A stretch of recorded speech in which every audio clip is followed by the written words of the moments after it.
ఓటీటీలో మలయాళ సినిమాలకు ఆదరణ ఇప్పుడు ఎక్కువగా ఉంది. అక్కడ సినిమాలను డబ్ చేసి అన్ని భాషల్లో అందుబాటులోకి తీసుకువస్తున్నారు మేకర్స్ అయితే. రియలిస్టిక్‌గా ఉండే ఈ సినిమాలను చూసేందుకు ప్రేక్షకులు మాత్రం తెగ ఇంట్రెస్ట్ చూపిస్తున్నారు. ఇక ఈ మధ్య వస్తున్న సినిమాలు దాదాపు ఇట్టుటాకు సొంతం చేసుకుని వచ్చినవే. ఈ నేపథ్యంలో మరో మలయాళ హిట్ మూవీ ఓటీటీలోకి వస్తుంది. బాక్సాఫీస్ వద్ద సూపర్ హిట్‌గా నిలిచిన ఈ మూవీని మరికొన్ని గంటల్లో ఎంచక్కా చూసేయొచ్చు. మరి ఆ మూవీ పేరేంటి? ఏ ఓటీటీలో ఉంది? అనే విషయాలు తెలుసుకునే ముందు వీడియోని ఒక లైక్ చేసి సబ్స్క్రైబ్ చేసుకోండి. Thank you.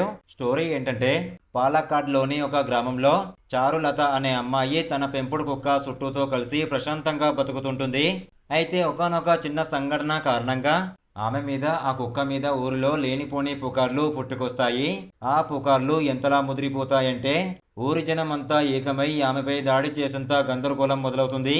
చారులత తనను తాను ఎలా కాపాడుకుంది, ఈ పిచ్చి జనం నుండి ఆమె ఎలా తప్పించుకుంది, అసలు ఆ పుకార్లు ఏమిటి అనే విషయాలను మాత్రం ఈ మలయాళ సినిమాను చూసి తెలుసుకోవాల్సిందే. ఇక ఆ కుక్కకు హీరో టొవినో థామస్ తన వాయిస్ ఇవ్వడం సినిమాకు పెద్ద హైలైట్.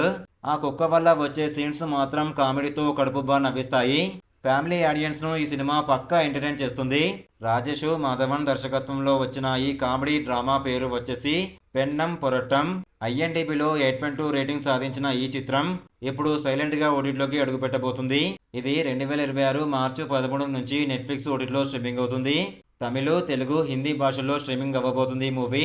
ఇలాంటి ఇంట్రెస్టింగ్ మూవీ రివ్యూస్ కావాలనుకుంటే మన ఇన్స్టాగ్రామ్, టెలిగ్రామ్, వాట్సాప్ గ్రూప్లో జాయిన్ అవ్వండి. డిస్క్రిప్షన్లో లింక్ ఇచ్చాను, జాయిన్ అవ్వండి. Thank you.